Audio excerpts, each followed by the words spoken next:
Just worship his holy name. Give him praise and give him glory. Shakakatadado shandada. Ikaramo sotanda kirimo sotonde yabadada.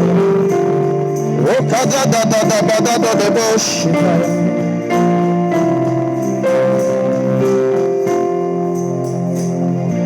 Let your name be forever lifted. Do good unto us today, Lord. Let your name alone be glorified. For in Jesus' mighty name we pray. In Jesus' mighty name we pray. You can have your seat in God's presence.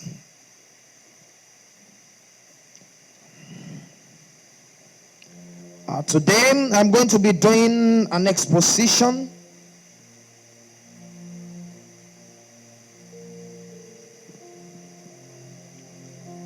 My text will be taken from Matthew chapter 10, verse 16. I read from here, Matthew chapter 10 and verse 16. Matthew chapter 10 and verse 16. Bible says, behold, I send you forth as sheep in the midst of wolves. Be ye therefore wise as serpents and harmless as doves. Wise as serpents and harmless as doves. We'll talk about the wisdom of the serpent. That's what they call cunning wisdom. Bible says that the serpent was more subtle than all the other animals, was more cunning. But how can you apply the wisdom of a serpent and maintain the harmlessness of a dove? How? Is it possible, really? So we are going to read a story, the story of an evil genius. And then we will see what lessons can we learn from this man. And I will title this sermon, Forging Ahead by Force. Forcefully forging ahead in life. The kingdom of heaven suffered violence. And Bible says what? The violent taketh it by force. So we need violent force if you will forge ahead in this kingdom. So we are going to look at the story of a man that forged ahead violently. And that is the man called Nebuchadnezzar. How many people like Nebuchadnezzar?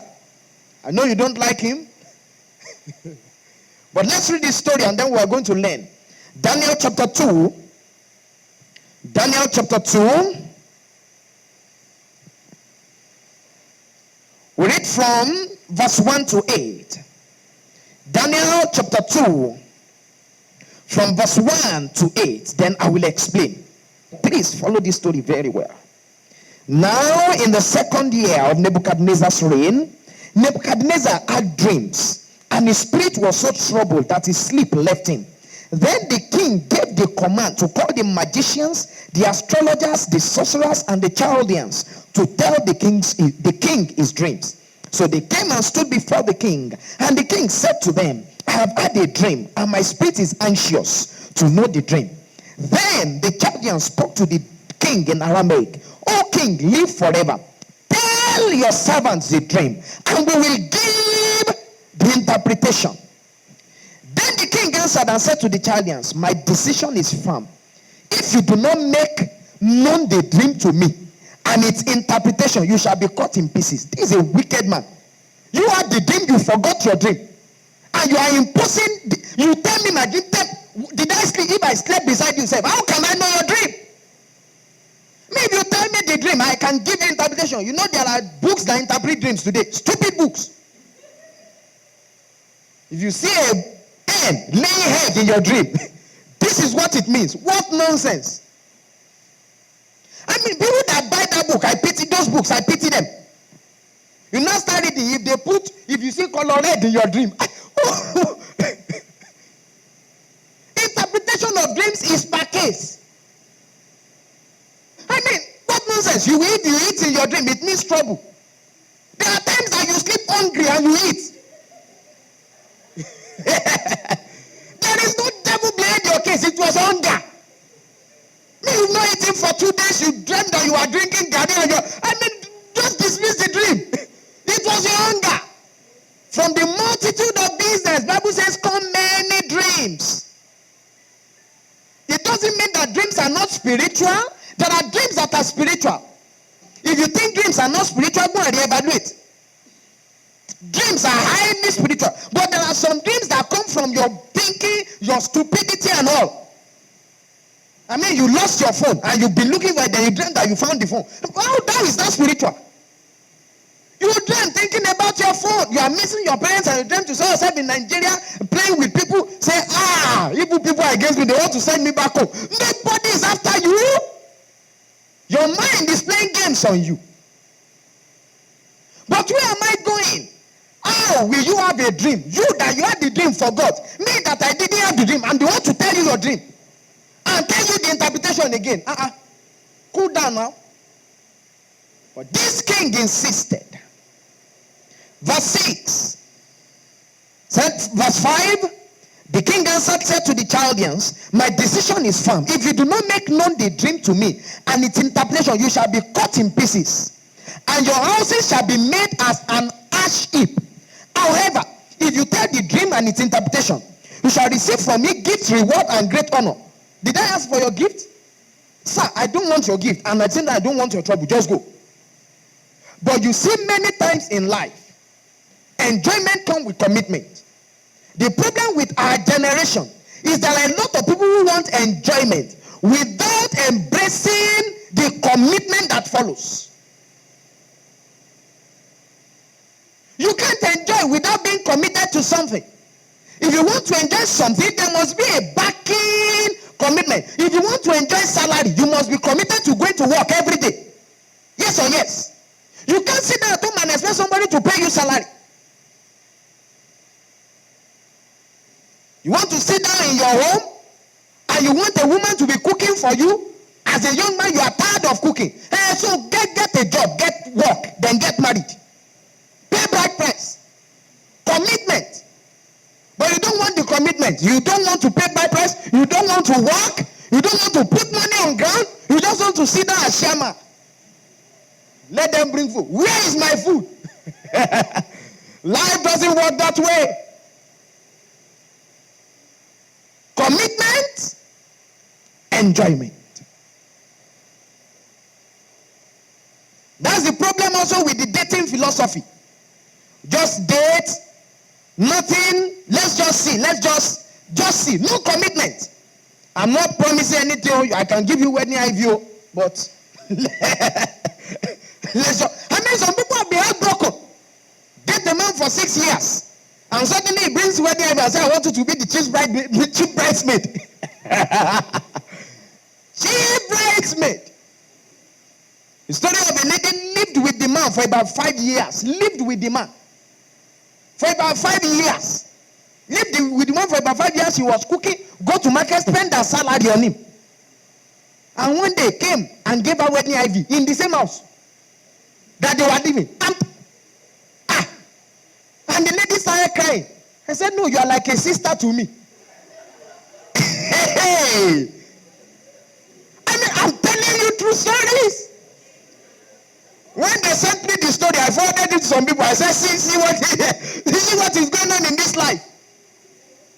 You are like a sister? Enjoyment without commitment. So all this dating game, you date, you try an error and whatever. Just go and meet God. Let God speak to you. So there will be commitment. This is the road we are walking. Not just let's coast along and see what happens. Enjoyment without commitment will always get you in trouble. Verse 7. They answered again and and said, let the king tell his servants the dream, and we will give its interpretation. The king answered and said, I know for certain that you will gain time, because you see that my decision is firm. So they were trying to buy time. If you do not make known the dream to me, there is only one decree for you. For you have agreed to speak lying and corrupt words before me, till the time has changed. Therefore, tell me the dream, and I shall know that you can give me its interpretation. Tell me the dream. That is when I will be sure that you can give me the interpretation. Looking at this story, you say this man is wicked. And if you read on verse 14 downwards, Daniel went and met his friends, and then they prayed, and then around verse 20, 21 downwards, Daniel got the dream and the interpretation and spoke to the king. The point here is, though this man is evil and wicked, he got what he wanted by force. He got it by force. So how do you forge ahead by force in life? How do you forcefully get what you want in this life? Forcefully. The kingdom suffered violence. The violent taketh it by force. So how do you? Let's start from number 1. If you read verse 3 of that Daniel chapter 2, verse 3 of Daniel chapter 2, Bible said, and the king said to them, I have had a dream. That is the first thing. I have had a dream. You need to get a vision in life. Get a vision in life. Don't live your life without vision. What does God want to make out of your life? What has God shown you about your life? Listen, God knows you more than you know yourself. He knows you more than you know yourself. So you need to get the details of your life from God. The manual for your life can only be gotten from your manufacturer. I preached something like that before. There is the man, there is the manual, there is the mandate, and there is the manufacturer. The man, the manual, the mandate, the manufacturer. Who is your manufacturer? God. So he sent you to this earth as a man. But with your sending, he gave a mandate. That mandate must be clear to you. And after you have received the mandate, you need to download the manual. Get a vision for your life. Habakkuk chapter 2 verse 2. Write the vision, make it plain, that he may run that readeth it. Have you written down the vision for your life? Do you know why you are existing on this planet? The earnest expectation of the Creator, Bible says, waited for the manifestation of the Son of God. What has God written and ordained for you in life? And you see, on this road of destiny, God doesn't give us a map, he gives us a compass. Let me explain to you. God doesn't give us a map, he gives us what? A compass.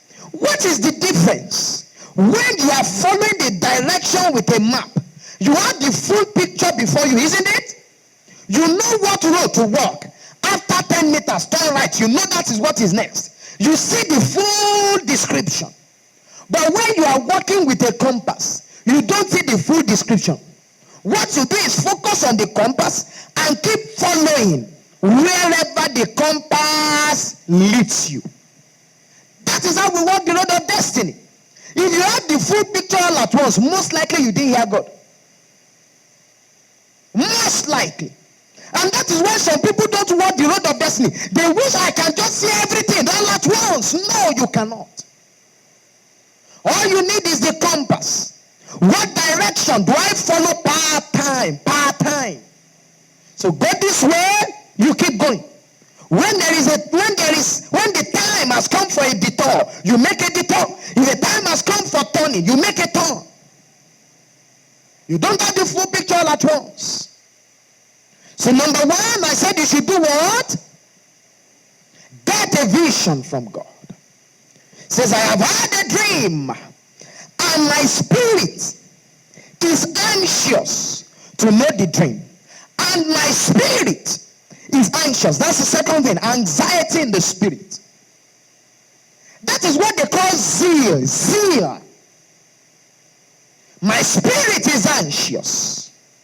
Galatians 14 says, it is good to be zealous about a good thing at all times.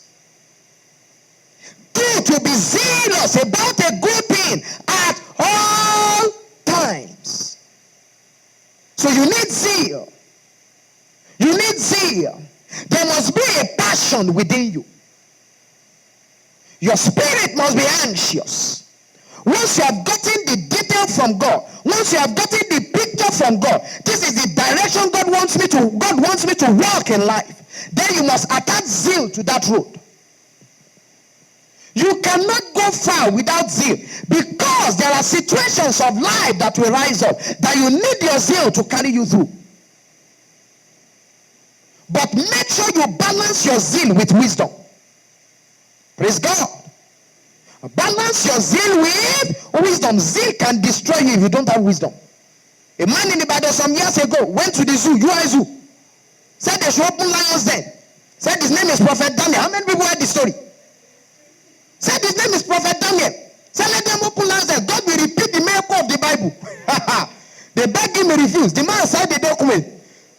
And they opened the thing and he entered. The lions tore him into pieces. Zeal balanced with wisdom. Don't go where God has not sent you. Make sure you have a divine order. Make sure if you are zealous about anything, it is a vision you have received from God. Then balance it with wisdom. Balance it with wisdom. You like people, you like counseling people and all. Very good. It's good to like counseling, isn't it? But don't counsel a lady in your office. What if she strips herself naked and says you wanted to rape her? Who will you tell that it wasn't true? How will you explain? Get in the church auditorium. Where everybody, and not behind the pillar. Where everybody will see. So there can't be any scandal. Praise God. So zeal, you balance it with wisdom. When we read verse 5, the king answered and said to the Chaldeans, my decision is firm. My decision is firm. That is what they call resilience. Resilience. Resilience. Daniel chapter 1 verse 8. Daniel proposed in his heart. You must be resilient. Don't give up on this road. Tell yourself on this matter, no going back. If man can fulfill destiny, I will fulfill it too. If man can be great, I'm going to be great too. I'm not going to give up. Whatever the devil likes, let him do. Whatever situation may come up, let it come up. I'm not going to give up. You have to be resilient. There are people that one little matter comes and hey, I don't even know. Should I be walking this road? Is this what I'm doing? If you are still there, you have not started.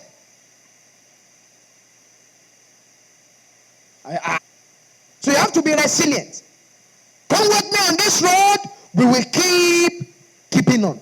Enough of where I'm tired. I want to go back. Hey, you see all these people that threaten God? I just want to warn you, stop that nonsense. God, if you don't answer my prayer, I'm going to backslide tomorrow. Go and backslide. I'm going to share. Backslide. If you backslide, is it God that will go to hell? So what this one you are trying as if God needs you? If everybody on earth become atheists, God will remain God. So you are not doing God a favor being a believer.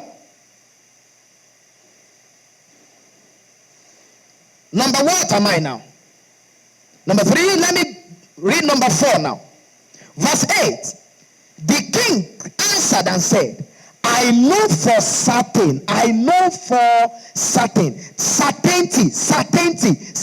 I know for sure. There are some things that you must know that you know that you know that you know. There are some things nobody should be able to confuse you about. What things God has done in your life? What journey God is taking you through? Who is God to you? What process have you gone through? Nobody must be able to confuse you on those things. It must be certain. If you are walking the road of destiny, you must be certain this is what God wants for me. Enough of all this dilly-dally. We try this one, we try that one, whichever one works, we go for it. No! Certainty. Say certainty. Say certainty.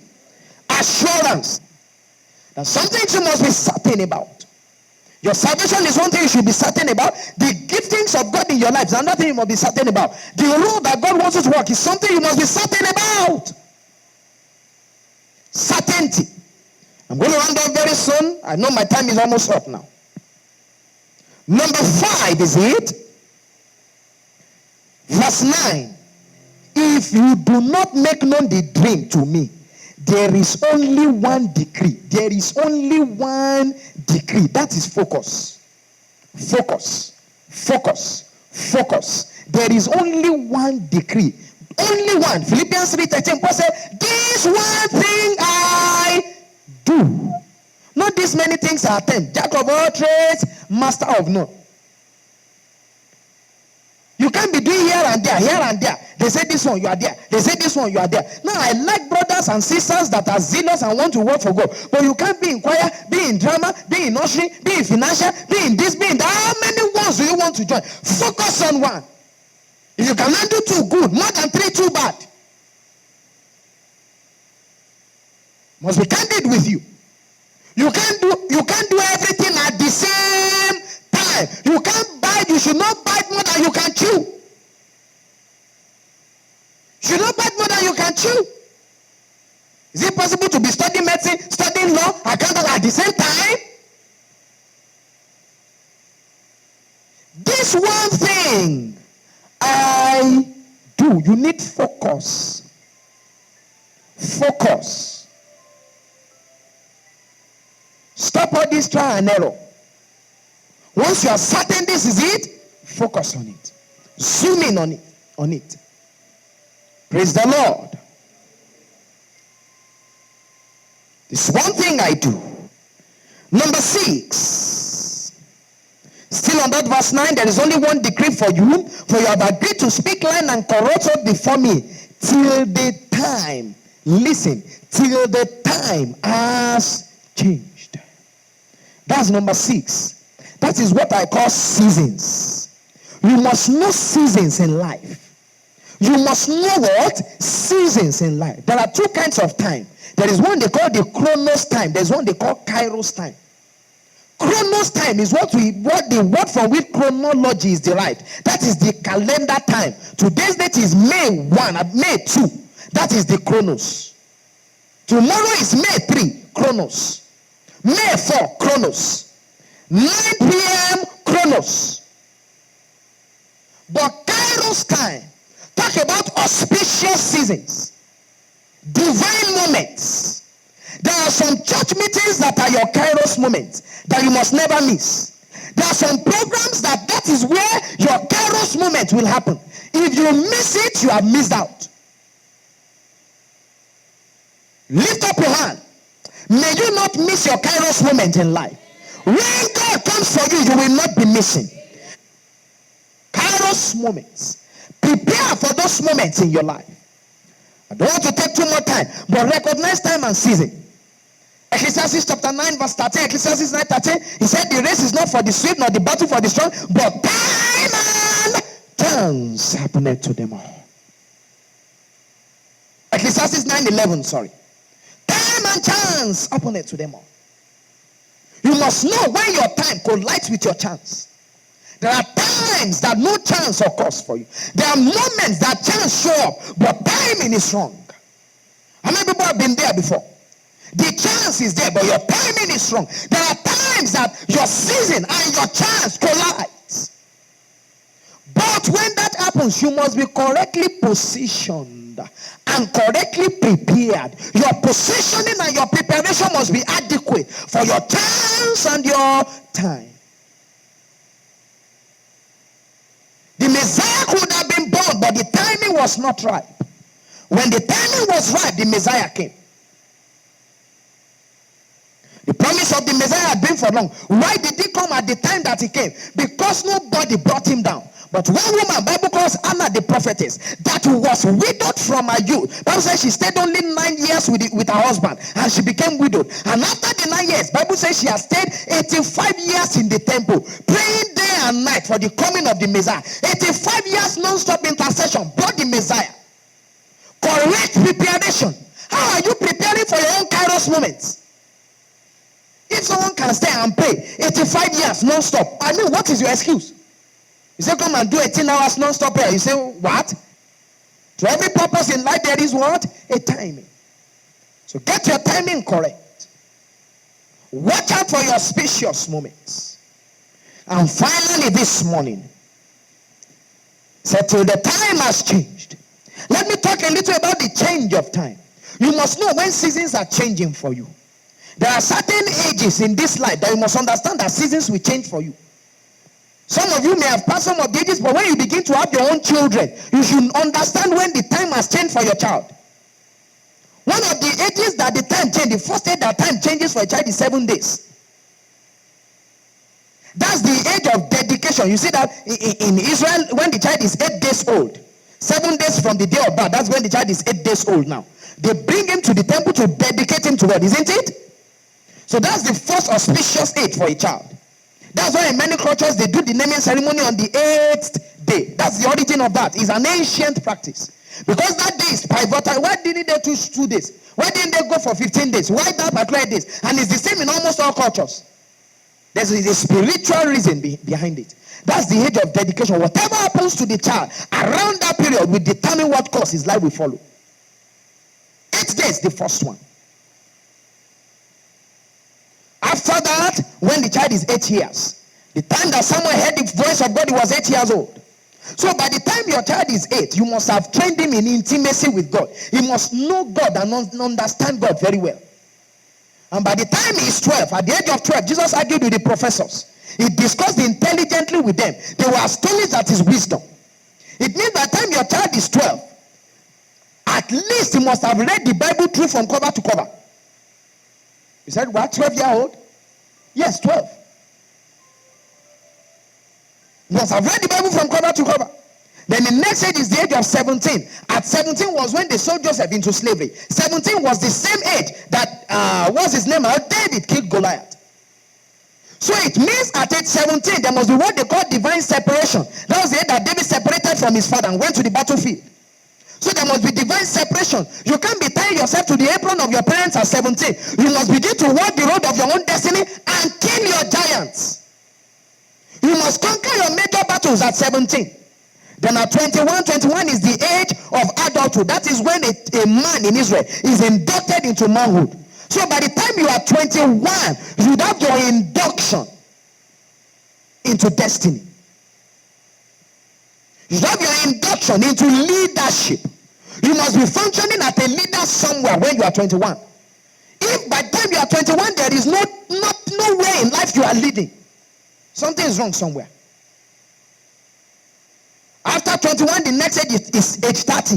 Age 30 is the age of destiny. That's the age that David was anointed king. It was the same age that Joseph became prime minister. The same age that Jesus began his public ministry. So by the time you are 30, that's your spacious time to step fully into destiny. 17, you begin your journey into destiny. By 30, you must have stepped your foot on the grounds of destiny. It's not at 30 that you are trying to get it right. At 30, you must have gotten it right. And at 30, you should be married. Except your journey is late and you don't want to marry in school because you are a man. You have to work and whatever. We understand. Your case is a special case. I'm talking to normal people. Sorry, you are not abnormal. But your case is special. You understand what I'm saying? Your case is special. At 30, you should be married. In fact, if possible, all the children you will give back to them before 30. If possible. 30, the next age is 40. 40 is the age of restoration. If you have missed it by 30, make sure you don't miss it by 40. Because that's the final line. A fool at 40 is a fool forever. 40 is the age that they call youth extension age. Because at 30, youthfulness ends. But if they want to extend your youthfulness, they take you to 40. 40 age of restoration. After 40, the next age is the age of 70. 70. Why? Because every giant you conquered at 17, they may start rising up at 70. David killed Goliath at 17. At 71, one of the brothers of Goliath wanted to kill him. So they had to tell him, Baba, go and rest. You won't follow us to war again. That is the age that you should start resting. If you make billions before 40, don't retire. All this dream, I want to retire at 40. You are not helping yourself. If you make billions by 40, refuse to retire. Keep making your billions. Is that not what the Bible says? Hey, that man that my soul, sit, enjoy. You have labored. The Bible says, oh, fool. So he said, you want to retire for that's a stupid dream. Get another dream for your life. Hello? So don't retire at 40. If you have made billions, make more billions. Finally this morning, therefore tell me the dream and I shall know. And I shall know. I shall know that you can give me the interpretation. That is what they call mission. That was his mission. I want to know whether your interpretation is real or not. Your mission. There must be something that is your highest point of fulfillment in life. The first thing is a vision, but you must convert your vision to what? A mission. A mission, you break it down one after the other. What is your vision? You will be a great man of God or whatever, rescuing the perishing or whatever is your vision from God. But what is your mission? How are you going to accomplish that? So you must have your mission statements. You must have your mission statements. So part of your mission is, okay, in the next 2 years, where will you be? Do you have a plan for your life?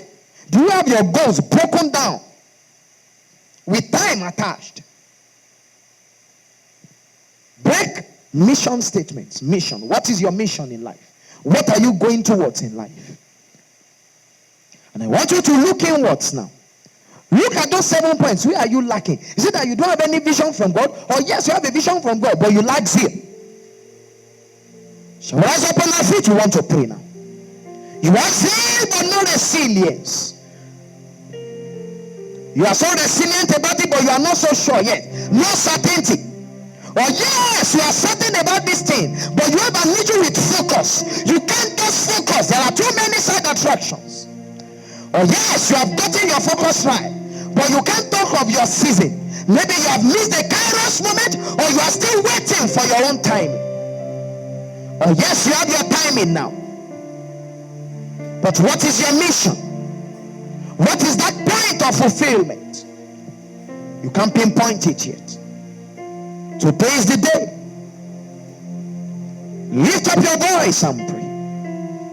Check those points one after the other. Where do you need to work on? Is it the vision? Is it the zeal? Is it the resilience? Is it the certainty and assurance? Is it focus? Is it the timing that you need to get right? Or is it your mission that is wrong? You can have the right vision but attach a wrong mission to it. Lokoskete kurabakashkanta liboskoto kapaya. Rubakosita kotopayande sutayaka kunde liboskete kaskapaya. Forging ahead forcefully in life. Lord, I want to forge ahead. Pray and ask God, where am I missing it? Is it my vision? Is it my zeal? My resilience? My assurance? My focus? Is it my timing? Is it my mission?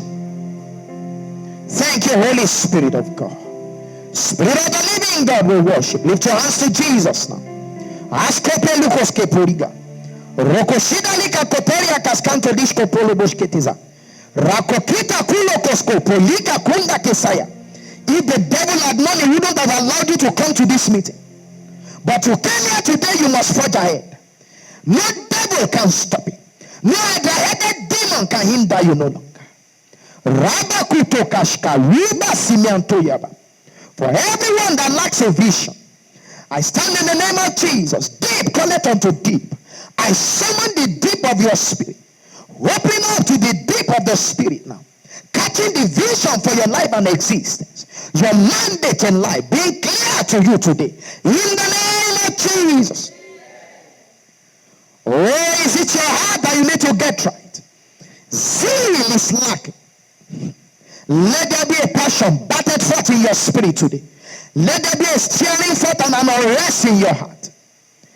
Zealously pursuing the plans and purpose of God for your life. In the name of Jesus, I pray for grace. The grace that brings resilience. Grace that makes a man resilience. That makes the decision of a man firm.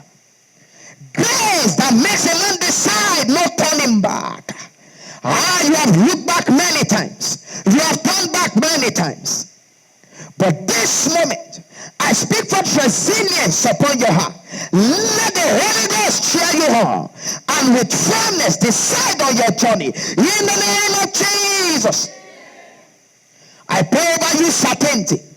Everyone that doubts is a major issue.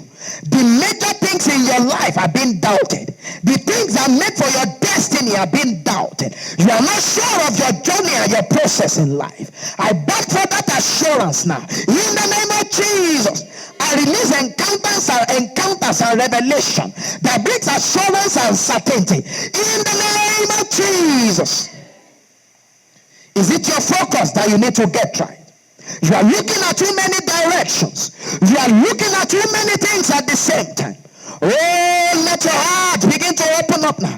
Let your heart begin to steer up towards that one thing that makes for your fortune ahead. Let your heart begin to cling to the major things of your destiny. In the name of Jesus.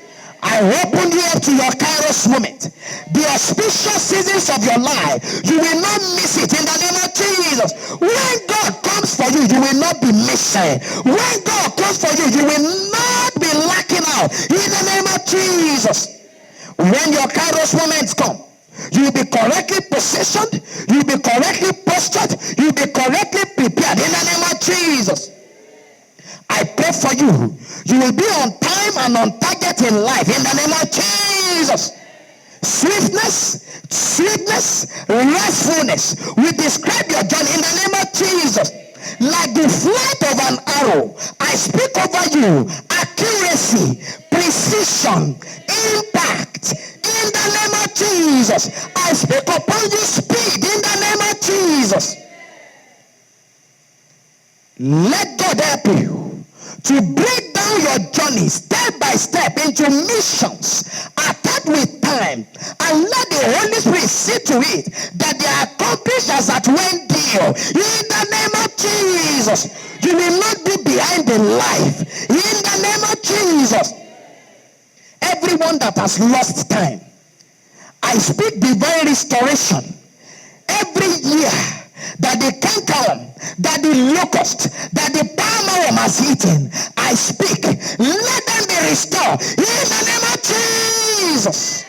You will fulfill destiny. I said you will fulfill destiny. You will fulfill the plans and purpose of God for your life in the name of Jesus. Your life will bring great honor to the name of the Lord. Thank you, King of glory. We give you praise and we honor you. For in Jesus' mighty name we pray. In Jesus' mighty name we pray. Shout hallelujah. Shout hallelujah.